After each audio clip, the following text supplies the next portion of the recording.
Hustle strategy. Bootstrap growth on margin scales. Execution. If they put you out of business, you'll have a lot more leverage. Vertical stakeholder infrastructure. Stocks. Bonds. Shorts. Shorts. Monetize anything that breathes. I have become so physically hot that I will boil the ocean. Collateral. Welcome back to Collateral. I'm Seth Teeth. I'm Wyatt Stamatthews. Hey, Seth, how you doing? You know, I'm hanging in there. It's been a busy week. Lots of projects I'm working on. Lots of money coming in. But you know, hey, every week is a new week, as they say.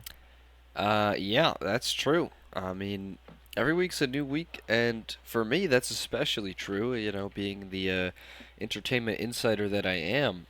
You know, we've got a lot of movies coming out these days. It's like they're bringing a movie out every day, every week. Like every hour, just there's a movies movie. Constantly.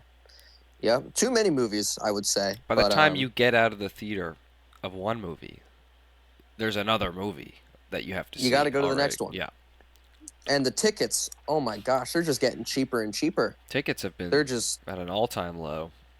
Yeah, they're steadily declining. Pennies at this point. Yeah, they're incredibly cheap, which is great. I mean, fortunate. It's just great for It's the economy. fortunate. Yeah, economy's booming because of how cheap movie theater tickets are. So That's true. I mean, yeah. But not everyone's having a great time actually. There's a lot of movies coming out that I don't know. They kind of, how do I say this? Rub you the wrong way, maybe. Yeah, they have a sort of message or theme that you can't necessarily agree with. Oh my god! Because it might be, you know. We don't want to dance around. We're talking about the woke mob here. There's too many woke movies nowadays. Like when something's woke, that basically means it's trying to convince you to think a certain way. Yeah, they're indoctrinating, and that's just not. Yeah, and a lot of movies. A lot of movies are indoctrinating nowadays, and that's just, you know, movies. God love them, but there's too many that are trying to indoctrinate our youth. I mean, I went and saw our elderly too. I went and saw F1 last week. Oh my! Oh, I heard about that one. Yeah. You can't even make it a lap around the track without talking. Oh, the Republicans and the Democrats and who's really doing what in this country? I mean, it goes on and on. I mean, Brad Pitt has like a monologue just talking about we're more divided than we've ever been before. This is the most united I've ever seen this country. I mean, it's like you go outside, everyone's on the same team, basically. Everyone just agrees with me. I mean, that might be because of my appearance. Right. You are an incredibly stoic figure. Yeah. Everybody agrees with you. It's kind of like I go outside and I strike up a conversation with a citizen, and I say, "Oh, so what do you think about the economy these days?" And they go, "Well, it's actually pretty bad. I mean, I'm having a hard time buying groceries, paying rent. I really have no free time. I'm working 55 hours." I'm like, "No, actually, you're wrong, because I feel pretty good right now. I don't know about you, Seth." About how I feel about the economy? Like anyway, they pretty much just agree with me right away. I mean, I'm on the same side as you. I go along with what you. I mean, you know the economy because you're an entertainment insider. You know the inner workings of money and movies, and it's funny. They're actually calling F1 the wokest movie ever made. Yeah. And from the trailers and the marketing, you wouldn't think it would have a political message. You think it'd just be about racing. But Brad Pitt in this movie is just incredibly indoctrinating. And, like, he's trying to convince the adults that, one ideology is better than another. And that's just incredibly woke. And I think, right now F1's actually in the process of being canceled. I think they're filing the paperwork to cancel F1. They're filing that. They should, as they should. I mean, not only am I an incredibly stoic figure, but I carry around a lot of knives, and it just Mm-hmm. like hidden around in various patches and pockets of my body. Yeah. I've got like 17 knives on me just hidden around in my jacket. Yeah, your pants actually have like 5 pockets on each leg. They call them super cargo pants. Yeah. And they're actually pretty, for how many pockets they have, they're actually incredibly cheap. Yes. Anybody can get these pants, but not everyone can wear them I have either. mine custom made just because Yeah. they're not only are the exact length for my legs, but they are the exact length for my hands and arms, so that I can reach the Yeah. knives if someone doesn't agree with me right away, and And that oh my usually God, your works. legs and your arms. Oh my God, they're incredibly long. Hmm. Long and wide. You have incredibly wide arms and legs, and Yeah, it's hard to find a pair of pants that fit that. yeah. I have to get them So custom made. there's a guy in Chicago who actually his specialty is making pants Yes, and I know him. shirts Yeah, for incredibly wide people, he's and my he guy. sells them. He sells them for a reasonable price for the quality of the clothing. I think his name is Stefan Stroh. That's Stefan Stroh. Prince Stefan Stroh. Prince Stefan Stroh. Yeah, that's right. He came from where did he come from? Iceland.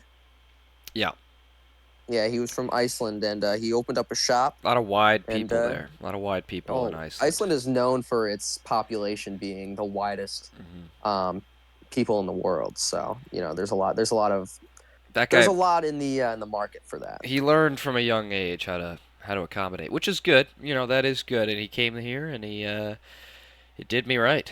And Yeah, Chicago, I'm sure it's working out well for him. And what, yeah. do you No, see they're him tattooing or patching things like these woke messages from F1 onto these pants? No. he wouldn't do that. He has no. He doesn't lean left or right. He's not even on the political chart. No, he's beyond. He is He exceeds the he political chart exceeds in it. every direction. He's Yeah, everything and nothing. yeah. No, Prince Stefan Stroh is quite the gentleman. He's the next Um, dimension of the chart. you know, yeah. You can't even go He's in the directions he goes in. It's funny. I actually saw him save a cat from a tree that was 30 feet in the air, and what he did was basically his legs like extended, and like his pants fit perfectly That to was match his well, 30 yeah. foot legs. He was kind of I don't know if the extended is the right word, but he got up there. Yeah, Yeah, he's also in the saved stilt this cat. business. Yeah, that's right. Oh, that's right. It was stilts. It was some sort of optical illusion from the angle I was standing at. Just looked like his legs were growing. He But makes those pants for stilts, and then like has the stilts. There's a trap door under him where the stilts rise, and it makes it look like yeah, he's going up. all in all, he saved this cat from the tree, and yeah, he was known as a hero for a day Hmm. in downtown Chicago, where Chicago's hero. his yeah He works in a he's Chicago's hero. pretty bad neighborhood too. I mean, it's kind of incredible that his business is able to stay afloat when there's shootings pretty much every day around that part of town. And Well, they do call downtown Chicago the wide person capital of the world. It's there's more wide people per yeah, capita than any other location. So well, I don't know about that, but well, he is also the kind of the first person to invent bulletproof pants, or at least just sell them to the public. yeah, And man, they those are are heavy. they're lined with Kevlar, Hmm. and they're actually stainless steel pants with Kevlar inside. And you'd think they'd be a lot heavier than they are, but even for pants, they're pretty heavy. You kind of clank around everywhere. They're hard to wear, but when you pull them off, I mean, like you right now, Wyatt, you're wearing them, and they look great. Yeah, I'm not getting You up look from this very chair anytime soon. yeah. You look you're glowing from your legs Well, that's because the kind of light's just reflecting the perfect. shine. Yeah. Yeah, you look. Let me just say, you look fantastic. Thank you. The way you're smiling, everything you're wearing, it's just incredible. Thank you. I've got a smile on my face. You know. Yeah, I mean, you have to sometimes, God, you have to.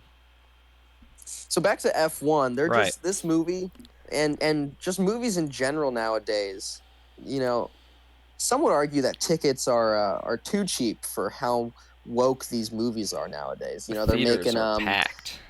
yeah, I feel like every movie nowadays has some sort of woke messaging. There was a gender We reveal in F1 around the 30-minute mark when, yeah, like, I don't know, there was that whole love story between, Brad Pitt and the other character.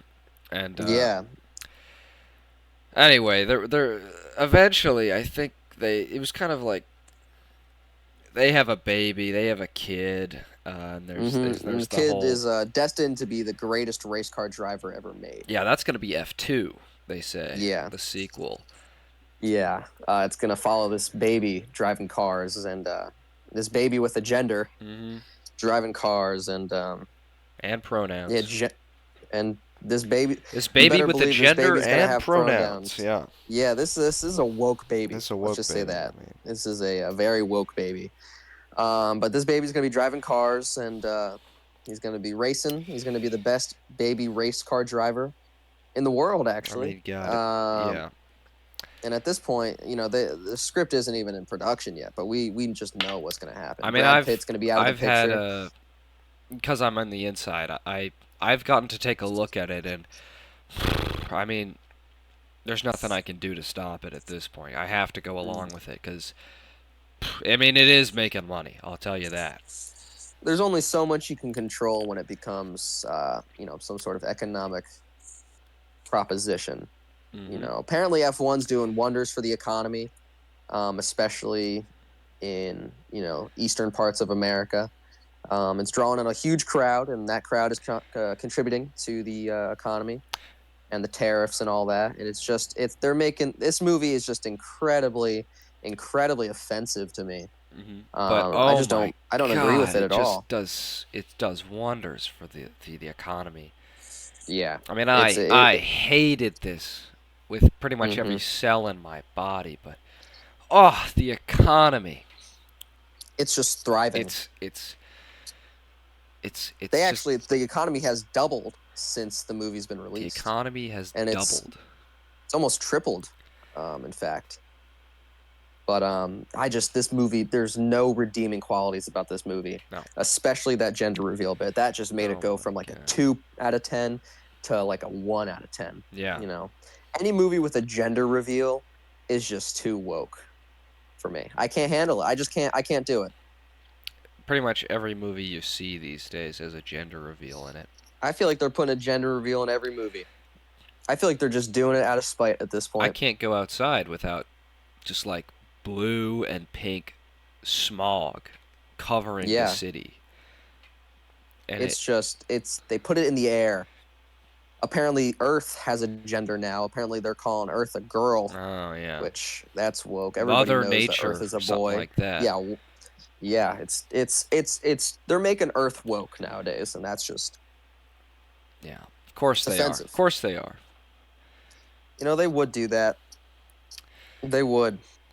And I brought this up Unfortunate. in meetings, like, I mean, listen, I really don't like these movies, but if they're doing what they're doing, keep making them, you know? Yeah. I mean, I kind of wanted to talk about that today, the whole meeting strategies. I mean, when you go into a meeting, Seth, what's on your mind? I try to dominate the meeting. Basically, I try to be the most, you know, impressive force in the meeting. I try to be the biggest guy. I puff my chest a little bit. I spike my hair out to make me look wider and larger. It's basically the same mindset when you encounter a bear. Think of your meeting partners as just a bunch of bears Hmm. who are completely harmless. They're basically bear cubs. You wanna scare them. You want to become bigger. You want to make yourself look like an optical illusion. You're Basically, the you want mama to bear of this meeting. yeah, yeah. You want to tower over these people in this meeting. And that's really where it comes from. The mindset of being the mama bear Hmm. to your employees. Definitely. I You mean, want to become like a I've seen you imposing force. absolutely. I've seen you in these meetings, and you're standing up in front of the board giving a presentation, and everyone else is just hunched over in terror, hiding behind their Mm-hmm. chairs, basically, at what you have Right. to say. Cowering in fear. hmm Cowering, and I kind of like to go for a similar strategy. Maybe not. I don't know if I'd call it the mama bear. I'd more call it the hyena, maybe strategy, where Sure. I just don't let anyone say anything. If anyone starts saying anything in a meeting that I'm in, I just start laughing until they stop. Okay. Yeah, you make them feel bad for even thinking that they can ask a question. No, yeah, of course. I mean, That's good. basically, these meetings are just me talking, as they should be, because, I have a great team, but we're not exactly on the same page at all times, and the more I let them talk, the more we get derailed, basically.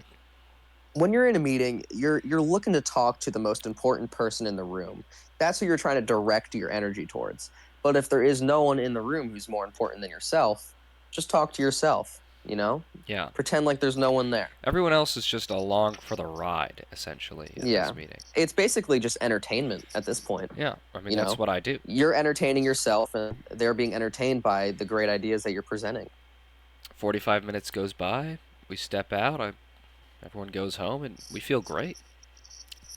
Yeah, and that's the beauty of it, really. Like at the end of the day, no matter how much you laugh at a person's face and make them feel belittled and humiliated by their stupid, idea that they can think of asking a question to the most important person in the room, it's just a beautiful thing that at the end of the day, everyone kind of just comes together and can walk it off. Yeah, that's kind of what I tell all my employees is walk it off. You get fired, Yeah, just walk it off. You get a pay doc, walk it off. I mean, you walk deserved it it. off.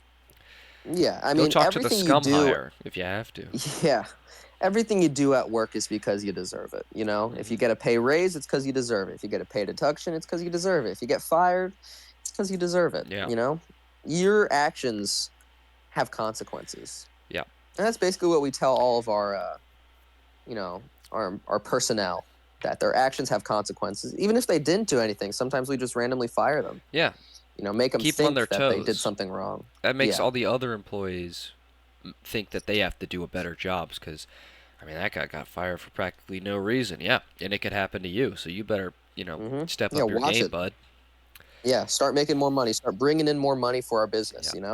Start talking to more people, spreading the word, getting more employees. It's basically, it really just dumbs down to how much money we can get each individual employee to make, yeah. and how much we can scare them. Another thing I like to do after the meetings is usually we have those meetings right before lunch, and I like to leave meetings early, right? I like to leave meetings maybe 10, 15, 25 minutes early, let everyone Hmm. else just kind of sit in the room and think about what they just heard. And then I go over to the company fridge and, you know, I never bring, let me tell you something, I never bring a lunch to work Hmm. because I know Why would everyone you? else brings lunch. So Exactly. I basically get to every day just take, kind of sample from all my employees' lunches. And I get a very diverse palate because of that. Yeah, that makes sense. Why bring a lunch when there's a lunch already there? I get 25 Basically, minutes of extra lunch. Well, no one can stop me because I say you have to stay, and I lock them in the meeting room, and I say think about it, and then I go and eat. basically my strategy is I hold my meetings at basically 11 p.m. after everyone's gone to work, or gone to sleep, I mean. So when I do hold these meetings, I have to bring everyone back, or everyone has to find a way back to the work site, hmm to be a part of this meeting, because if they don't come to the meeting, they're automatically fired. And some of your employees you know are going to work at 11 p.m. because yeah, they have two jobs. yeah. But you say you need to leave So that one and come now. if you don't show up to the meeting, you're fired. And like I said before, your actions have consequences. So basically, I hold my meetings at like 11 to 12 a.m. or 11 p.m. to like around 12 a.m. ish, 12:30. And that's typically when I work the most efficient. Yeah, So That I don't know if it nighttime works the glow. same for my employees, but it really doesn't matter because I'm the most important person in the room. So I utilize the mama bear method, and sometimes these workers, fall asleep at the big table that we have, the big round table. It's made of cobblestone, and yeah, what I do is I basically just slam a sledgehammer right next to where their head's laying down, and it breaks the table a little bit. And I make them take that piece of cobblestone home as a reminder for falling asleep. Yeah, And souvenir. I tie it around their ankle, so every time they walk, they have to drag this piece of cobblestone with them as a reminder for falling asleep at a meeting, and how that's not allowed. Yeah, You know? I even go a step further with that. I mean, you pioneered that idea, and I do the same thing, cause I do want my employees to like to the ones who show up to these late meetings. I mean, those are the ones who are the most dedicated, obviously. So those are the ones who Right. don't get fired. But if one of them does fall asleep, yeah, I do that sledgehammer thing, and instead Mm-hmm. of tying it to their ankles, though, I follow them home, and I take all the pillows out of their house and make them sleep on that, and say, Right. that's what you get. That's what you get for sleeping Yeah. at my We 12 pick a.m. you. meeting. We pick you to come to these meetings so late in the night and early in the morning because we look at you better than we do our other employees. Yeah. We think of you in a higher regard, and you think you can just fall asleep at the cobblestone round table? You think Oh that's my allowed? That's not I- allowed. God, I mean, I do love my employees. I do.